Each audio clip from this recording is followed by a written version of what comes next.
Have you ever been lying in bed, ready to fall asleep, when your brain suddenly decides to remind you of something embarrassing that happened 5 years ago?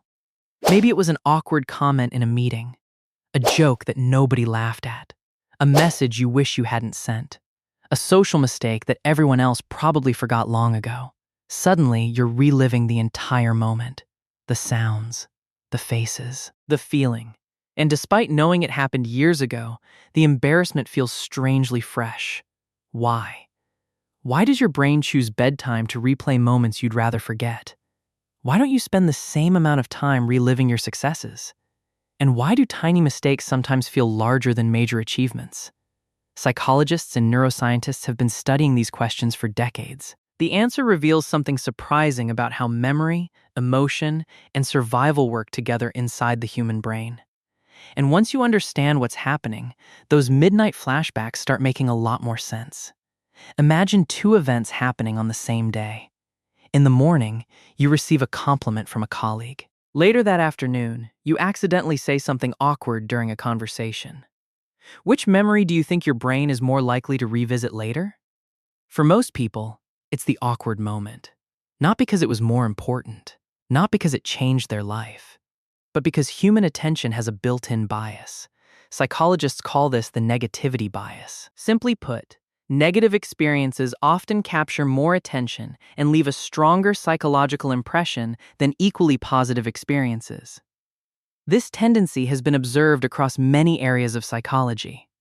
From an evolutionary perspective, it makes sense. For most of human history, overlooking a threat could be dangerous. Ignoring a positive event usually wasn't. If your ancestors failed to notice a predator, the consequences could be severe. If they failed to notice a beautiful sunset, not so much. As a result, the brain evolved systems that prioritize potentially important problems, even when those problems are social rather than physical. But here's the strange part. Your brain doesn't necessarily distinguish between a life-threatening danger and a socially uncomfortable moment. An awkward interaction may trigger some of the same attention systems that evolved to help humans avoid real threats.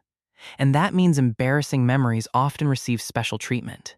The brain flags them, stores them carefully, and occasionally brings them back for review. But why at night? Why not during breakfast? Why not during your commute? To answer that, we need to look at what happens when the world becomes quiet. Throughout the day, your attention is constantly occupied.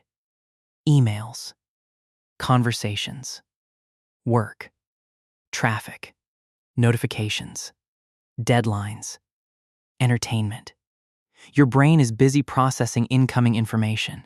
Then evening arrives. The external noise begins to fade. The distractions become fewer, and something interesting happens. The spotlight of attention turns inward. Researchers often refer to a collection of brain regions known as the default mode network. This network becomes particularly active when you're not focused on an external task, when your mind wanders, when you're reflecting, daydreaming, thinking about the future, or replaying the past. The default mode network isn't bad. In many ways, it's essential. It helps you learn from experiences, build a sense of identity, understand social situations, imagine future scenarios. But it also creates opportunities for mental replay, especially when unresolved emotional memories are involved. This is why quiet moments often become thinking moments. And bedtime may be the quietest moment of the entire day. Suddenly, there are no meetings to attend, no videos to watch, no conversations demanding your attention, just you and your thoughts. And that's when old memories sometimes return. But here's where things become even more interesting. Not all embarrassing memories return equally. Some disappear quickly. Others seem impossible to forget. Why? The answer involves emotion. Psychologists have long known that emotional experiences are often remembered more vividly than neutral ones. Emotion acts like a highlighter. It tells the brain, this matters. Pay attention. Store this carefully. Embarrassment is a powerful social emotion. It signals that something may have affected your social standing, reputation, or relationships. Humans are deeply social creatures. For most of our evolutionary history, belonging to a group increased chances of survival. Being excluded could be costly. As a result, social mistakes can feel surprisingly important, even when they're objectively minor. Imagine accidentally calling someone by the wrong name. Most people would quickly forget, yet you might remember it for years. Why? Because the emotional reaction became attached to the memory, and emotional memories tend to receive priority processing.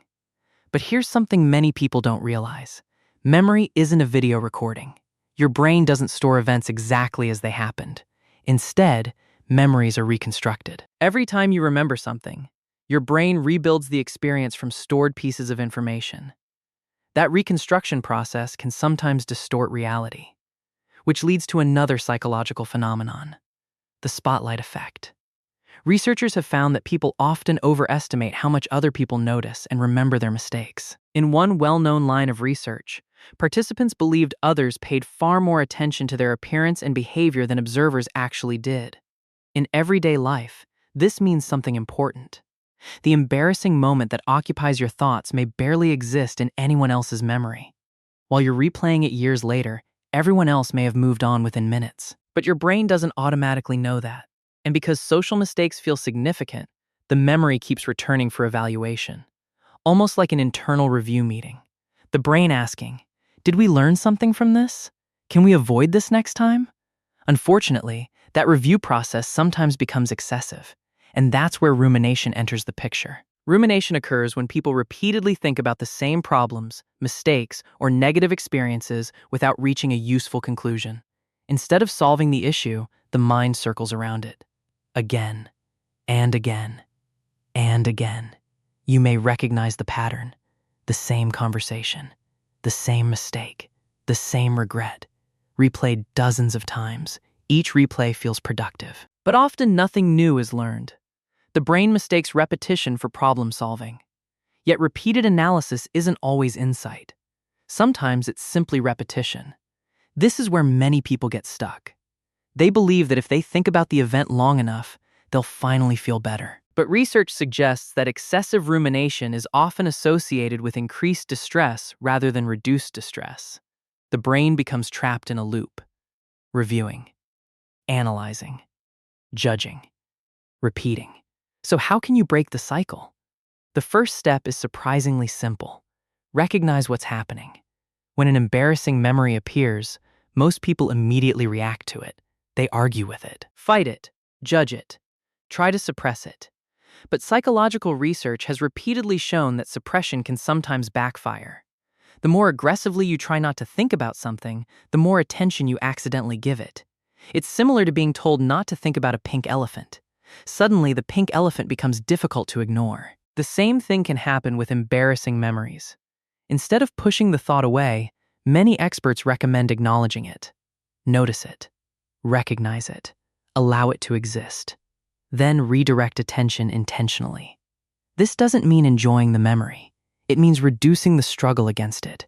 And reducing the struggle often reduces the emotional intensity. Another useful strategy involves perspective. Ask yourself a simple question. If a friend made the same mistake, how would you judge them? Most people immediately become more compassionate, more reasonable, more forgiving. The standards they apply to others are often very different from the standards they apply to themselves. Psychologists sometimes refer to this as a self-compassion gap. We extend understanding outward, but not inward. Yet many embarrassing memories become less painful when viewed through the same compassionate lens we naturally offer other people. Then there's another powerful realization. Most people are too busy worrying about their own mistakes to spend much time thinking about yours. Think about your own life. How many embarrassing moments from strangers can you remember from last year? Probably very few. Now compare that with the number of your own embarrassing moments you can recall instantly. The difference is enormous. Everyone is the main character of their own story, which means they're paying far less attention to your mistakes than you imagine. The spotlight isn't actually on you. It only feels that way. But perhaps the most important lesson involves the purpose of these memories. Your brain isn't trying to torture you. It's trying to protect you. The system evolved to learn from mistakes, to improve future behavior, to help you navigate complex social environments. The problem is that an ancient learning system sometimes becomes overactive in a modern world filled with endless opportunities for self-reflection. What once helped humans survive can occasionally create unnecessary mental noise.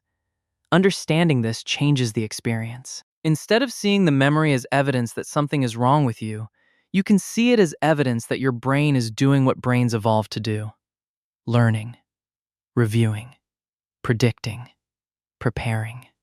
Not perfectly, but predictably. And once you understand the mechanism, the memory loses some of its power. The next time an embarrassing moment suddenly appears while you're trying to sleep, pause for a second. Notice what happened. Your brain searched its archives, found an emotionally significant memory, and brought it forward for review. That's all. It doesn't mean the event defines you. It doesn't mean everyone remembers it. And it certainly doesn't mean you should spend the next hour reliving it. Because the truth is that most embarrassing memories reveal something surprisingly positive. They show that you've grown. The person who feels embarrassed today is often wiser than the person who made the mistake years ago. The discomfort exists because you've learned something. You've changed. You've developed. And that's exactly what the brain was trying to accomplish in the first place. So the next time your mind resurrects an awkward moment from the past, remember this: your brain isn't broken. It's following patterns that psychologists and neuroscientists have been studying for decades. The midnight flashback isn't proof that you're flawed. It's evidence that you're human. And once you understand why your brain replays embarrassing memories at night, those moments become a little less mysterious, a little less painful, and a lot easier to let go of.